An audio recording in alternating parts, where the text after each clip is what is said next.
حضرت مولانا مفتی محی الدین مدنی صاحب کے اشعار اور بیان۔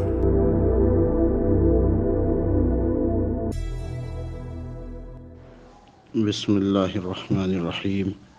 میرے دوستوں، مسلمان کے ہر دن اور رات وہ قیمتی ہے، پھر خصوصاً ایسی راتیں یا ایسے دن جن میں بزرگان دین، صحابہ کرام اور حضور پاک صلی اللہ علیہ وسلم نے عبادت کا شوق دلایا ہے اور فرمایا ہے اور کیا ہے، تو میں اور آپ بھی اس میں کوشش کریں۔ نبی پاک صلی اللہ علیہ وسلم کے ارشاد کا مفہوم ہے کہ شعبان میرا مہینہ ہے۔ ماہ شعبان کو رسول اللہ صلی اللہ علیہ وسلم نے اپنا مہینہ قرار دیا اور اس کو اپنی طرف منسوب کیا۔ اس نسبت کے بعد شعبان کے دیگر فضائل ذکر کرنے کی حاجت نہیں رہتی کہ جو مہینہ حضور صلی اللہ علیہ وسلم کی طرف منسوب ہے وہ عظمت و بزرگی میں بھی غیر معمولی مقام رکھتا ہے۔ نبی پاک صلی اللہ علیہ وسلم کے ارشاد کا مفہوم ہے کہ شعبان کی بزرگی دوسرے مہینوں پر اسی طرح ہے جس طرح مجھے تمام نبیوں پر بزرگی دی گئی ہے۔ حضرت انس رضی اللہ تعالی عنہ سے روایت ہے کہ آپ صلی اللہ علیہ وسلم کے بڑے اصحاب شعبان کا چاند دیکھ کر قرآن کریم زیادہ پڑھا کرتے تھے۔ مسلمان اپنے مال سے زکوٰۃ بھی نکالا کرتے تھے تاکہ غریب اور مسکین لوگ فائدہ اٹھا سکے اور ماہ رمضان کے روزے رکھنے کے لیے ان کا کوئی وسیلہ بن جائے۔ 14 شعبان غروب آفتاب سے شروع ہونے والی مبارک رات، آج 14 شعبان اور مغرب کے بعد انشاءاللہ یہ وقت شروع ہوگا، جس کو شب برات یعنی نجات کی رات کہا جاتا ہے، جس میں ہماری زندگی، موت، رزق، عزت و ذلت کے تمام فیصلے ہوتے ہیں۔ یہی وہ عطا کی رات ہے جس میں اللہ تعالیٰ جل شانہ کی طرف سے دربار رحمت سجایا جاتا ہے اور بار بار یہ اعلان ہوتا ہے کہ اے میرے حبیب کے امتیوں، یہ میری بخشش، مغفرت اور عطا کی رات ہے۔ آج جو مغفرت اور بخشش طلب کرے گا میں اس کی مغفرت کروں گا، جو مجھ سے رزق مانگے گا میں اس کو رزق حلال عطا کروں گا، جو مصیبت زدہ فریاد کرے گا میں اس کو نجات دوں گا۔ مغفرت اور رحمت کی اس رات میں ہر ایک امتی کے لیے عام معافی ہوتی ہے۔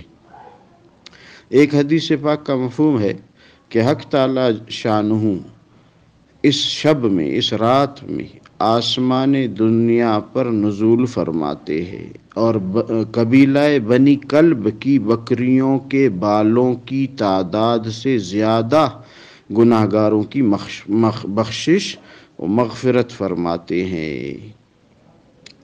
اس قبیلے میں تقریباً 20,000 بکریاں تھیں۔ تو میرے دوستوں اور بزرگوں، میں اور آپ کوشش کریں کہ اس رات کو ضائع ہونے سے بچائیں۔ مبارک رات ہے، کوشش کریں آج شام، آج رات جتنی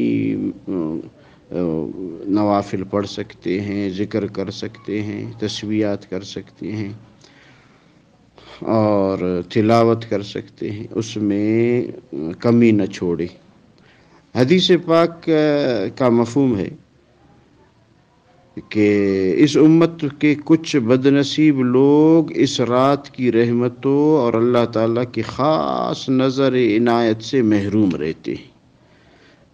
یہ ایسے بد نصیب ہے، اللہ مجھے اور آپ کو بچائے۔ اب اس میں آپ دیکھیں کون کون سے ہیں۔ فرمایا ان بد نصیبوں میں ایک وہ ہے جس کی مغفرت نہیں ہوتی، جو شرک کرنے والا ہے۔ دوسرا وہ دوسروں کے لیے کینہ رکھنے والا، قطع رحمی کرنے والا، یعنی اپنے رشتہ داروں سے ناراض رہتا ہے بلا وجہ، والدین کی نافرمانی کرنے والا، اس کی بھی مغفرت نہیں ہوگی اس رات کو۔ شراب نوشی کی عادت رکھنے والا، کسی کو ناحق قتل کرنے والا، اور تہبند یا پجامہ ٹخنوں سے نیچے لٹکانے والا، اس کی بھی مغفرت نہیں ہوگی۔ جادو کرنے والا یہ بھی بدبخت ہے، اس کی بھی اس رات مغفرت نہیں ہوگی۔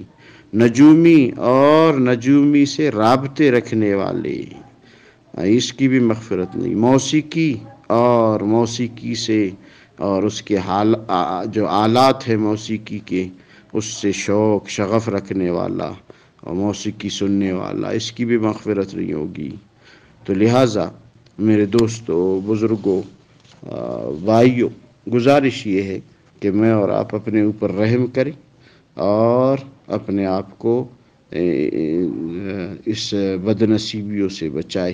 حضرت ام المومنین حضرت اماں عائشہ رضی اللہ تعالی عنہ بیان فرماتی ہے کہ رحمت للعالمین صلی اللہ علیہ وسلم نے مجھ سے فرمایا، کیا تم جانتی ہو کہ اس شب میں یعنی شعبان کی 15ویں شب میں کیا ہوتا ہے؟ میں نے عرض کیا، اے اللہ کے رسول، مجھے تو معلوم نہیں، آپ ہی بتا دیجئے کہ کیا ہوتا ہے۔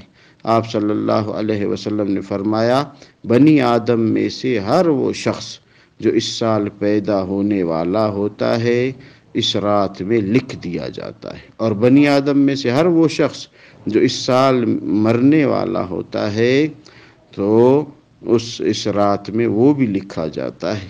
اس رات میں بندوں کے اعمال اٹھا لیے جاتے ہیں اور اسی رات میں بندوں کے رزق اترتے ہیں۔ حضرت تھانوی صاحب رحمۃ اللہ علیہ اس حدیث پاک کی شرح میں لکھتے ہیں کہ اعمال اٹھائے جانے کا مطلب یہ ہے کہ دربار خداوندی میں پیش ہوتے ہیں یہ اعمال، اور روزی اترنے کا مطلب یہ ہے کہ ایک سال میں جتنی روزی انسان کو ملنے والی ہے وہ سب لکھ دیا جاتا ہے۔ ایک روایت میں حضرت علی رضی اللہ تعالیٰ عنہ فرماتے ہیں کہ رسول اللہ صلی اللہ علیہ وسلم نے فرمایا، جب شعبان کی 15ویں شب آئے تو رات کو قیام کرو اور اگلے دن کا روزہ رکھو۔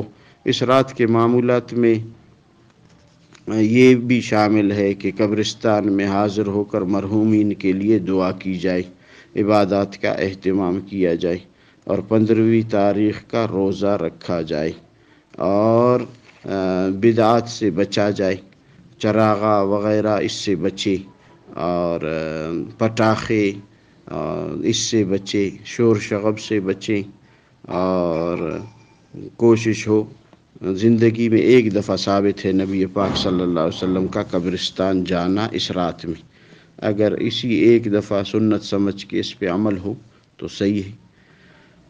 اللہ پاک مجھے، آپ کو، سب کو اس رات کی قدردانی کی توفیق دے اور ہمیں عمل